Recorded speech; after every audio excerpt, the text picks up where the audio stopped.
Pemirsa, Imlek menjadi salah satu hari besar untuk warga Tionghoa. Ada berbagai tradisi yang selalu dijalankan, mulai dari kehadiran barongsai hingga menghias rumah dengan pernak-pernik berwarna merah. Kami ajak Anda mengenal ragam tradisi Imlek di Jakarta.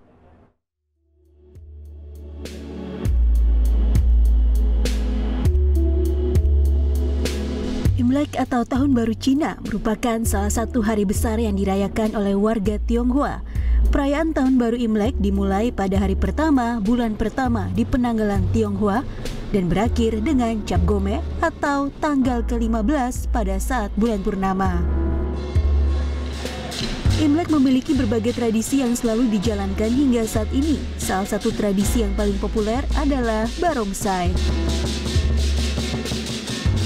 Barongsai merupakan tarian tradisional Cina yang menggunakan sarung menyerupai singa.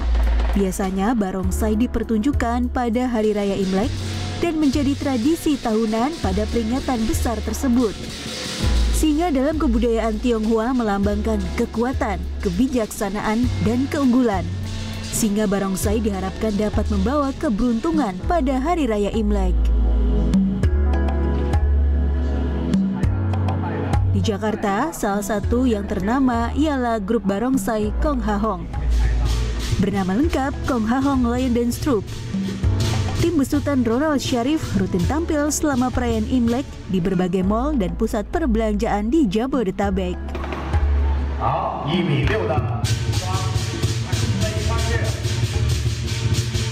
Tak hanya di dalam negeri, Kong Ha Hong juga kerap mengikuti kompetisi barongsai di kancah mancanegara. Bahkan mereka mengklaim sebagai tim barongsai tersukses di Indonesia dengan menyabet gelar dunia sebanyak 5 kali. Perkumpulan barongsai kami, Kong Ha Hong, sudah 5 kali juara 1 dunia. Di Indonesia kita main, waktu itu kita ngundang dunia, main di Indonesia, itu kita 2 kali mendapat juara 1 dunia di Indonesia. Kita ngundang dunia, Malaysia, Singapura, Hong Kong, Taiwan, semua kita ngundang di sini. Nah, terus selanjutnya kita diundang juga main di Tiongkok.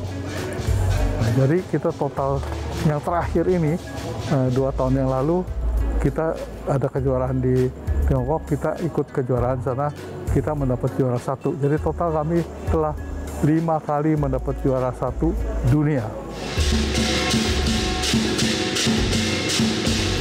Menurut Ronald Syarif, pertunjukan barongsai berasal dari cerita rakyat Tiongkok.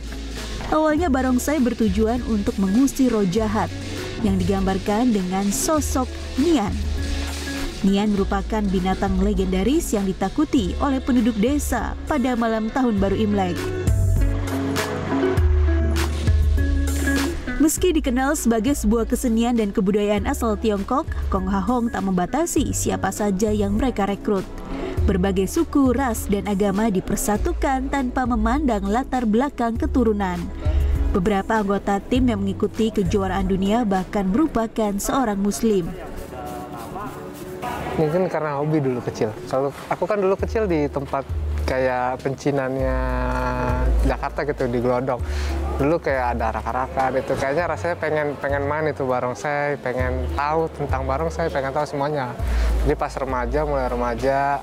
mulai cari tahu tentang barongsai, akhirnya masuk Kong Ha Hong. Jadi gitu. Meskipun saya Muslim, teman-teman memang banyak yang beda agama, ada juga yang Muslim. Mereka menerima kok. Di sini kita ada toleransi, semuanya pada menerima. Selain barongsai, perayaan Imlek atau Tahun Baru Cina selalu dihiasi dengan pernak-pernik serba berwarna merah. Dalam kebudayaan Tionghoa, warna merah memiliki makna membawa keberuntungan, kemakmuran, dan kebahagiaan, serta murah rezeki. Di Jakarta, terdapat sentra pernak-pernik Imlek, yakni di kawasan Glodok, Pancoran. Kawasan pecinan tersebut tampak meriah dan marak dengan pernak-pernik berwarna merah yang dominan. Para pedagang pernak-pernik Imlek mengaku omset mereka mengalami kenaikan dibandingkan tahun lalu. Saat pandemi, omset berada di kisaran 3 hingga 5 juta rupiah. Namun jelang Imlek, omset mencapai 20 juta rupiah per hari. tahun ini alhamdulillah bersyukur meningkat ya tahun ini, walaupun pindah posisi, dulu kan di depan, sekarang di dalam. Ya, meningkat 70. Meningkatnya berapa persen? 80%. 80%.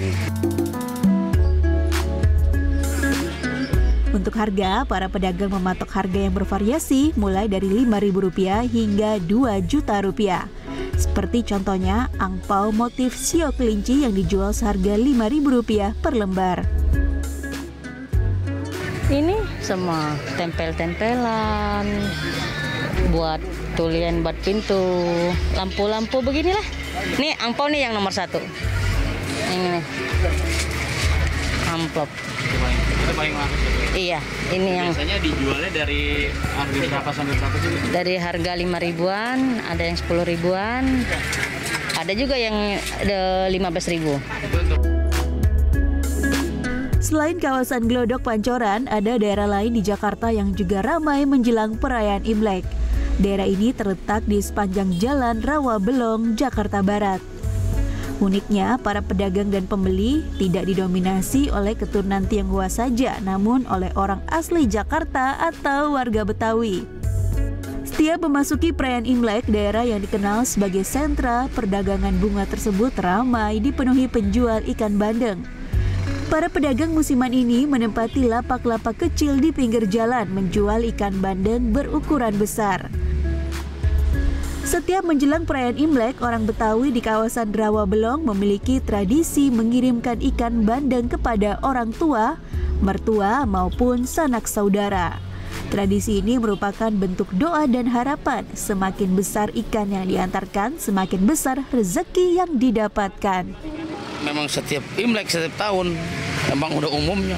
Dari zaman saya kecil udah ada bandeng Imlek di Rawabelong. Dari dulu, dari zaman ngkong kita, nenek kita, nah semua kerabat-kerabat kita tuh bandeng Imlek. Nah setiap bandeng Imlek ini ada tradisinya untuk mengantar keluarga-keluarganya. Tradisi bandeng Imlek Rawabelong sudah ada sejak tahun 1980-an. Dari tahun ke tahun, tradisi ini tetap bertahan dan menjadi ladang cuan bagi para pedagang ikan musiman. Biasanya, para pedagang ikan musiman ini mulai membuka lapak pukul 5 pagi sampai pukul 22.00 waktu Indonesia Barat. Mereka menjual ikan bandeng selama 1 minggu atau sebelum hari perayaan Imlek. Dalam 1 hari, para pedagang bisa menjual hingga 1 kuintal ikan bandeng. Ikan bandeng yang dijual oleh para pedagang musiman ini harganya beragam mulai dari Rp75.000 hingga Rp250.000 tergantung ukuran ikan. Sebastian Dimas, Arisandi, JPM TV, Jakarta.